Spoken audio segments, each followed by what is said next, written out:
we go. Okay. Don't usually need a microphone because I'm not exactly quiet when I speak, but I know we're being broadcast, so it helps to pick up.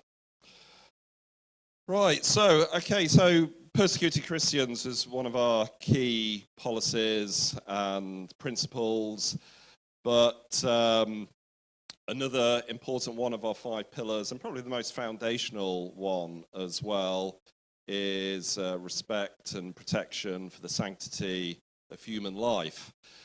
Now, as Christians, we know and understand that the human person is made in the image and likeness of God, and because of that has infinite value, so much so that Jesus, God himself, sacrificed himself for our sins so that we can have eternal life with God. So therefore, just one innocent life destroyed unjustly without the dignity due to him or her is an attack on what is sacred to God himself. And we know from Scripture that God abhors violence and the shedding of innocent blood. So that's what motivates me in the pro-life fight, and it's what motivates us as CPA to hold it as one of our key pillars that we fight on. And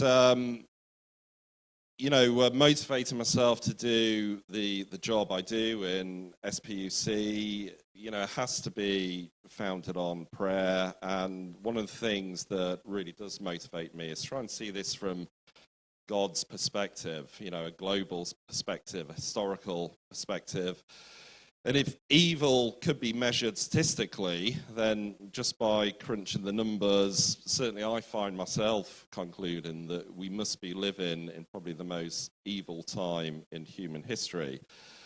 Certain quite shocking research that came out a few years ago actually helps us to do that.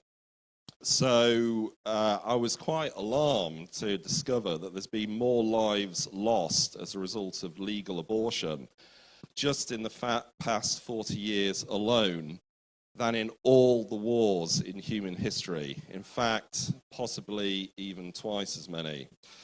There's been nearly, perhaps now over 2 billion lives lost to legal abortion, according to verifiable research from the Human Life International. And that's adding up official statistics on abortion where available from every country.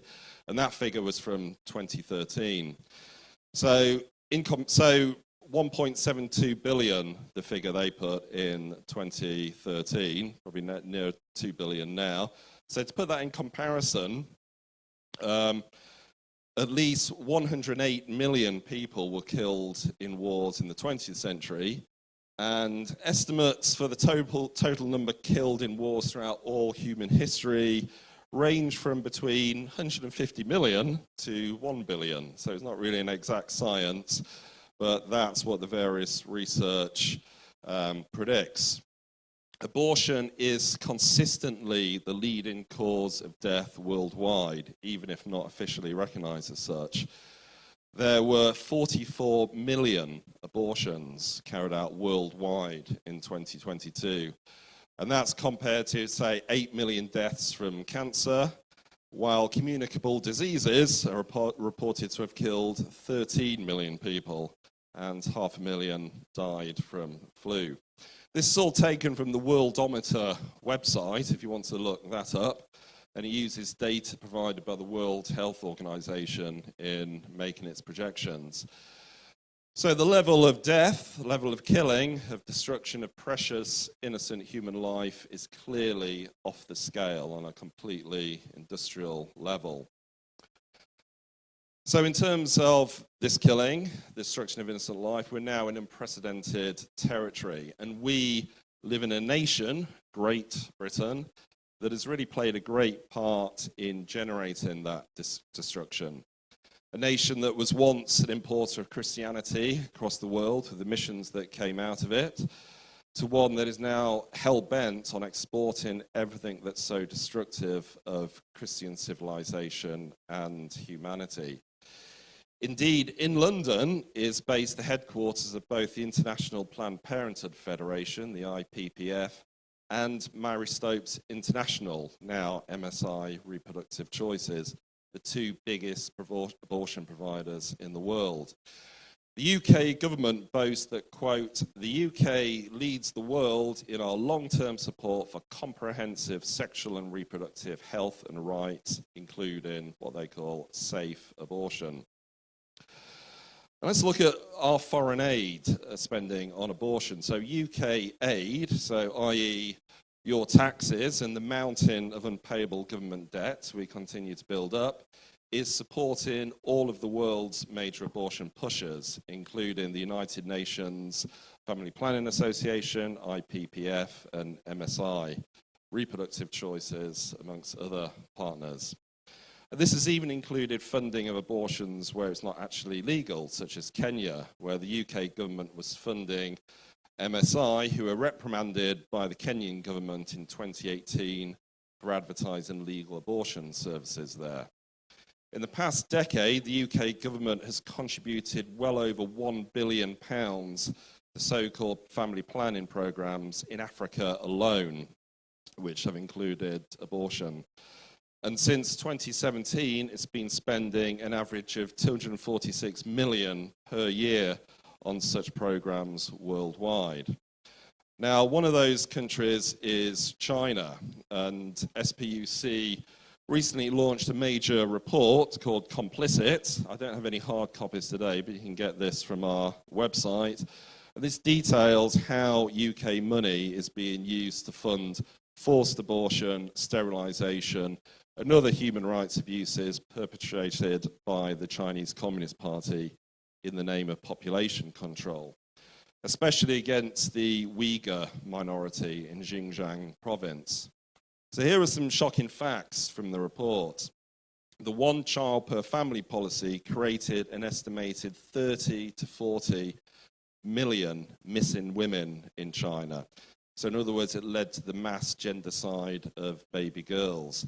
And due to the demographic catastrophe it was causing, the Chinese Communist Party changed it to a two-child policy in 2016 and a three-child policy in 2021. But most of the repressive measures for enforcing these limits still remain. It's resulted in ethnic cleansing. The CCP put in place, quote, a comprehensive system of measures to optimize the population in Xinjiang province to reduce the Uyghur birth rate, including mandatory sterilization and forced abortion. Between 2015 and 2018, the natural population growth rates of the Uyghurs in the southern Xinjiang province declined by 73%, and by 2019 dropped to zero or became negative in many counties. So at least 186,000 fewer children were born in Xinjiang than would naturally be expected. Now, UK bilateral aid engaging China totaled around £82 million in 2019. And further sums of £50 million and £23 million were given in the most recent year available to International Planned Parenthood and United Nations Family Planning Association, both of which have been implicated in China's coercive reproductive policies. Now, behind these statistics are wrecked lives. This report details a number of examples of case studies. For instance, I'll just give you the one of Shemsina Amdin Geffer. She says, in May 2013, my sister-in-law, who was Uyghur, had 2 children and was pregnant with twins. It was her 3rd pregnancy. It was considered illegal. Because her pregnancy was due and she couldn't give birth in her own village, so she went to Caracas town to give birth without being noticed back home. When she came to Caracas County Hospital to give birth, she thought her secret would not be discovered, but she was naive. When she showed her national registration number, the doctor and the nurse from that hospital immediately discovered she had another 2 kids. Then, when she came to the hospital, they took her in and gave her a syringe. After 15 minutes, the mother and both the unborn babies were dead. My sister-in-law was very healthy and had no medical condition and just died like that. My husband waited together with my sister-in-law's husband, and just after 15 minutes, less than half an hour later, a dead body came out. The hospital said she had a heart condition, but I'm a doctor. My sister-in-law was 30 years old, and I know she didn't have a medical condition. The family took the body, and they buried her and had a funeral. And there's a number of equally disturbing examples of case studies in that report complicit, from a nation where it can be illegal to be pregnant, where God's gift of life, even within marriage, can be a crime which would lead you to be heavily persecuted by the state. Now, of course, the West doesn't like to criticize the Chinese state too much because the cheap labor it provides ensures our plentiful supply of cheap consumer goods. It enables the elites of global capitalism to get even richer. But in conjunction with this report, SPUC has launched a nationwide petition to the British government to end the scandal of UK taxpayers' money being sent in aid to China. So I've got some copies of the petition on the table there, so please do sign that. That's going to be sent to the Foreign Secretary.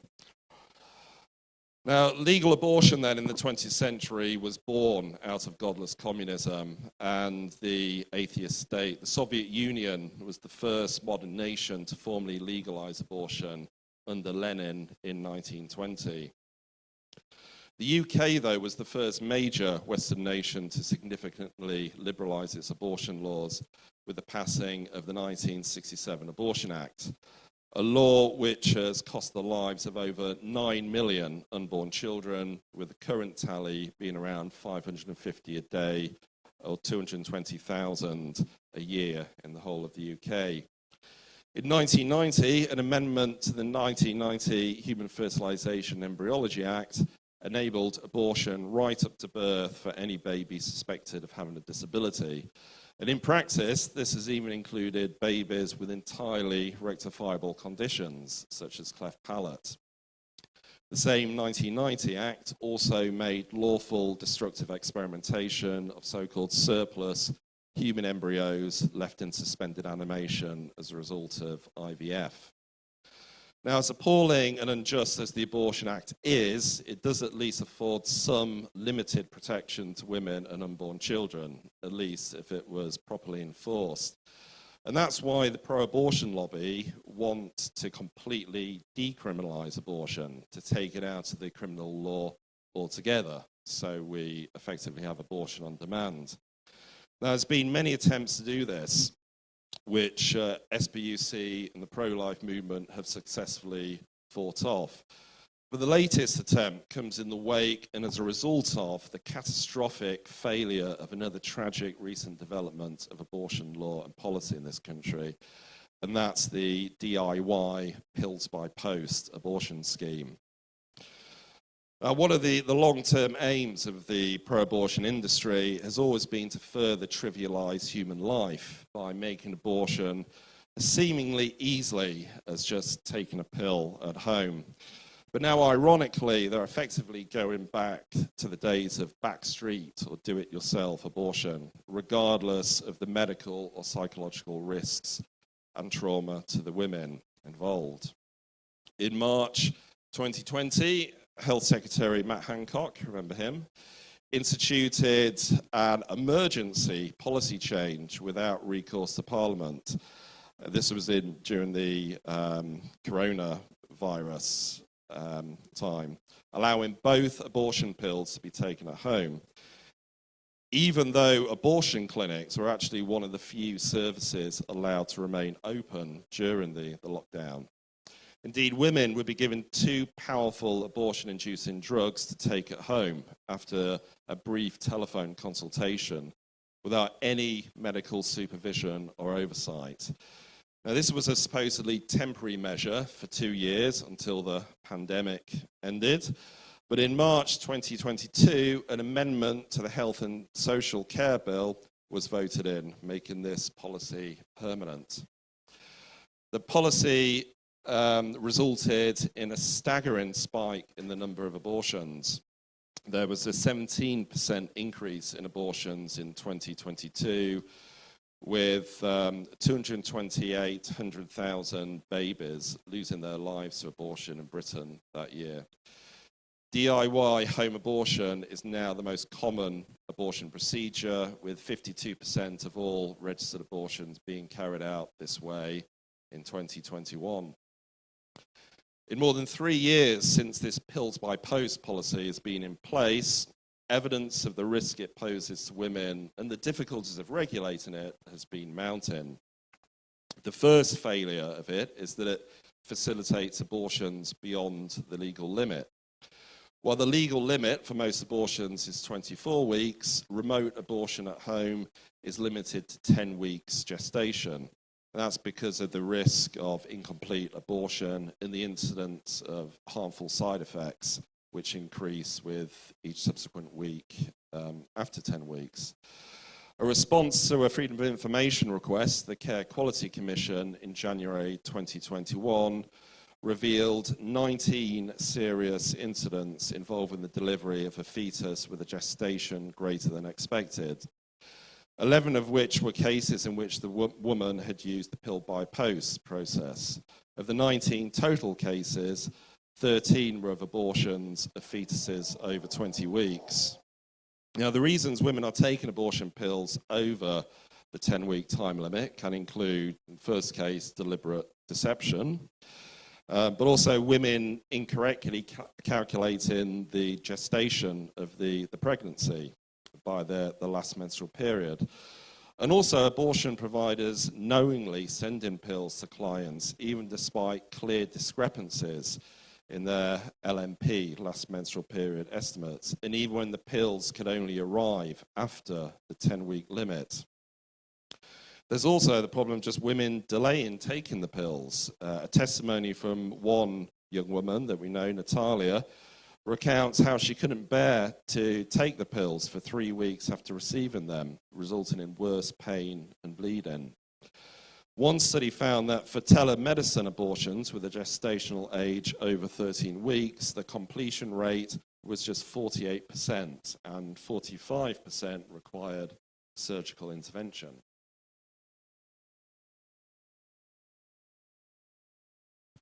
So the other main failure of the policy is that it's impossible to regulate. Women are able to obtain drugs falsely, not just for themselves, but for other people too. Georgia Day was recently given a suspended sentence after lying to a BPAS operative to obtain abortion pills for her lover, who wanted to trick his pregnant girlfriend into taking them. A mystery shopper investigation in 2020 made 26 false calls to abortion providers. All 26 mystery clients were able to obtain abortion pills using false information for a client who does not exist on the NHS register. The third main failure of this policy is that it leaves women vulnerable to coercion and abuse. Now, when a woman attends an abortion clinic, she is seen alone to ensure that she is not being pressured into abortion. So this, in theory at least, provides some protection for women. But with the telemedicine system, there's no way to ensure the woman is alone when she has the appointment. An abuser could be present for and in control of every step of the abortion process. In the mystery client investigation, a volunteer posed as a woman being coerced by her abusive partner into making calls to get pills to have an abortion at home. When she made the call to the abortion provider, another volunteer posing as a partner was sitting next to her, prompting her to give the right answers. The abortion provider taking the call did not pick up that the client was being coerced. The fourth main failure of this policy is that it puts women's health at risk. A critical issue of concern about home abortions is the absence of any clinical assessments or aftercare. It's all up to the woman herself. She must determine if her abortion has been completed, and if not, she is now the one responsible for seeking further medical intervention, including calling an ambulance for herself.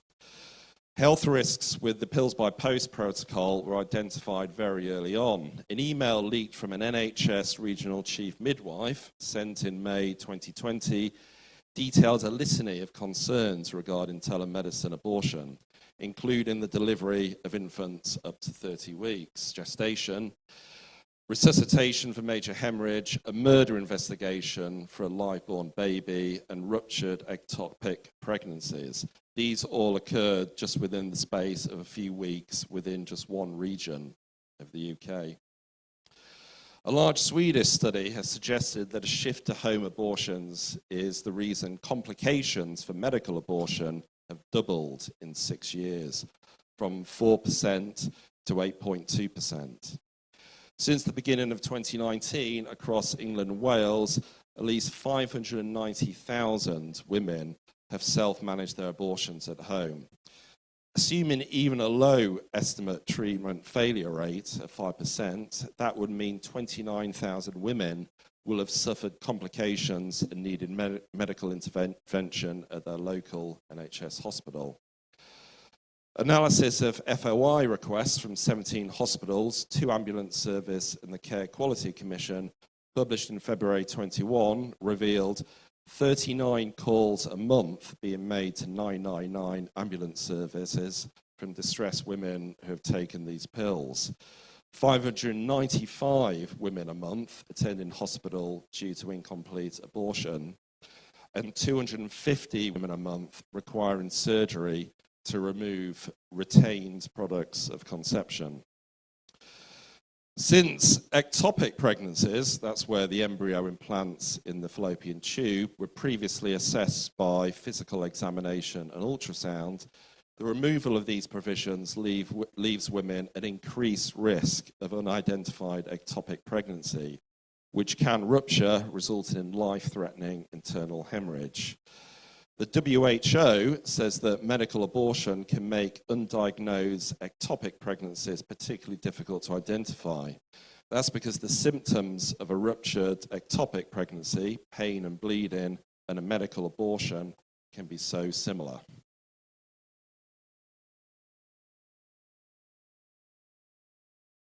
The fifth major failure of this policy is the psychological impact of home abortion on the women who carry them out. A medical abortion is a long drawn-out process that involves a degree and type of physical suffering quite different even to a surgical abortion. The complications are more frequent, and completing the process at home is very different to doing so in a medical setting. This latter point is one that may lead to more adverse psychological consequences, in part because a woman may be alone when she aborts and will also likely see the baby that is expelled. BPAS guidance says, quote, "You can decide how you wish to dispose of the pregnancy remains. They can be flushed down the lavatory or wrapped in tissue, placed in a small plastic bag and put in the dustbin." In addition, her sense of personal responsibility may be heightened in that she takes a more active role in the abortion, unlike with a surgical abortion. In one study, a woman described her feelings about her emotional response this way, quote, "It was very hard when a big lump came out when I was in the shower. I had not understood that it would be so obvious when the embryo came. I had a shock. The pain you can take, the hard part was to see the embryo." Other women have shared their story of the particular impact of at-home abortion. Kirsty says, quote, the at-home abortion is being made to make you think you're doing it in the comfort of your own home without, having to travel to a clinic or a hospital. But then you've got the memory of the loss of your child in your own home forever. So now, to me, my home is not my home, my happy, safe place. It's the place where it took away my child. If I could go back, my decision would be completely different. And I would never want my worst enemy to feel the way I'm feeling now, because it's the worst feeling in the world.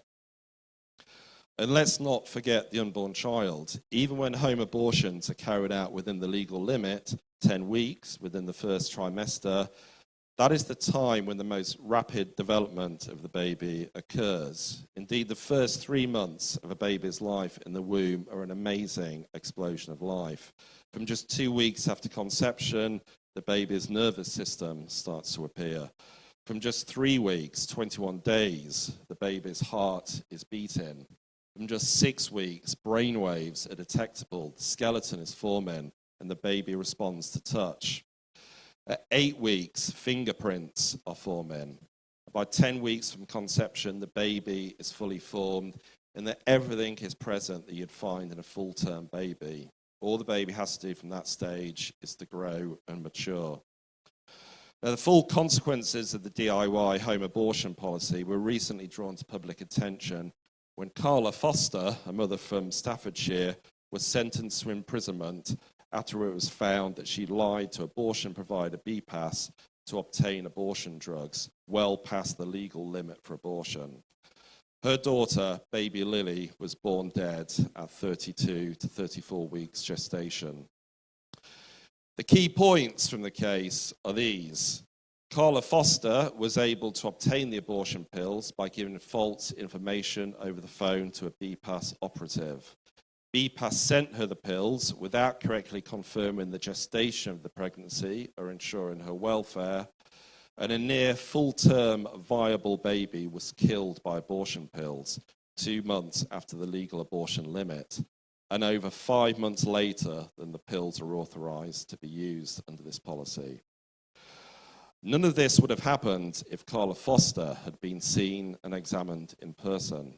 The pills by post policy resulted in an illegal and dangerous late-term abortion, exposed a traumatized woman to prosecution, and left baby Lily dead. BPAS and the abortion lobby are using this tragic case, which happened because of their own failings, and a policy they championed to now try and change the law and bring in complete decriminalization of abortion or abortion on demand. While any law permitting abortion is unjust, it is now clear that the pills by post policy is failing even to provide the stated objective of providing so-called safe and lawful abortion. This failure is exposing women to prosecution as well as to the inherent dangers of unlawful abortion. So on the table there, you'll find some of these postcards, and DIY abortion, justice for baby Lily.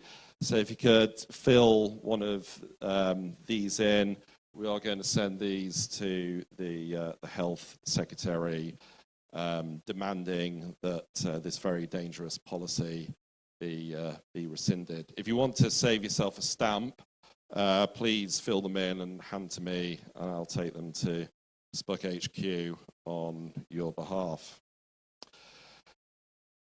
So how am I doing for time, Sid? We're probably run a bit late. Okay, so I was going to talk about several other things, so the situation in Northern Ireland and the buffer zones, but suffice to say, there are other examples where, you know, in Northern Ireland, the UK government has imposed a very liberal abortion law against the will of the people of Northern Ireland and its elective representatives, and has also just passed regulations that are enforcing compulsory relationships and sexuality education on all schools in the province that must include information on access to abortion. So they're signposting children to abortion without their parents' knowledge. And then, of course, we had the buffer zones legislation, March 2023, an amendment to the Public Order Bill, which is establishing censorship zones around abortion clinics and denying us the right to offer charitable help and a voice to the helpless, the unborn. So this isn't just an attack on innocent human life, it's also an attack on our natural right and duty as Christians to speak out against it. And of course, we've seen with the buffer zone legislation that the MPs voted down even to allow silent prayer around buffer zones. So it just shows how demonic all this is if they sow fear, not just people speaking up for the truth, but silent prayer. At least they recognize the power of prayer. But it's not a hopeless situation by any case. Often the example of slavery is given in the abortion fight and what Wilberforce achieved. And there was three, just briefly, there were three main components that have been identified as what brought about the end of slavery, which of course took Wilberforce over 50 years. So firstly, there was a well-focused and organized public awareness campaign, a well-focused and organized parliamentary campaign, but thirdly, a religious revival. So just some action points today then. So if you could sign the petition about China, one of these postcards, DIY abortion, but also please join SPUC if you can as well, because we need supporters and the resources. So for instance, we had to spend something like, I think it was £100,000 fighting the legal case in Northern Ireland to prevent that wicked law going through. We lost on appeal, but we delayed the imposition of that law for several years, saving thousands of lives. So I've got some leaflets about joining SPUC there. There's even one, I think, that gives you 5% off or something. So please take one of these and join up and actually, join and support all the organizations represented here today, which I do myself. I say that quite honestly. And also be involved with the CPA as well. So we always try and make sure we've got a strong pro-life as well as pro-family and pro-marriage message on all our election leaflets. So if you stand as a candidate, you can give that pro-life message directly to around 60,000 or so households in your constituency through the mailing, as well as being able to speak the truth in the hustings and in the media. And if you can't stand yourself, then please support one of our candidates, including Sid in the current by-election. He's fighting as well, and we've all got to be part of this financial effort as well to fund the general campaign. So I'm overrunning, so I will stop there. So thank you for listening this morning. Thank you.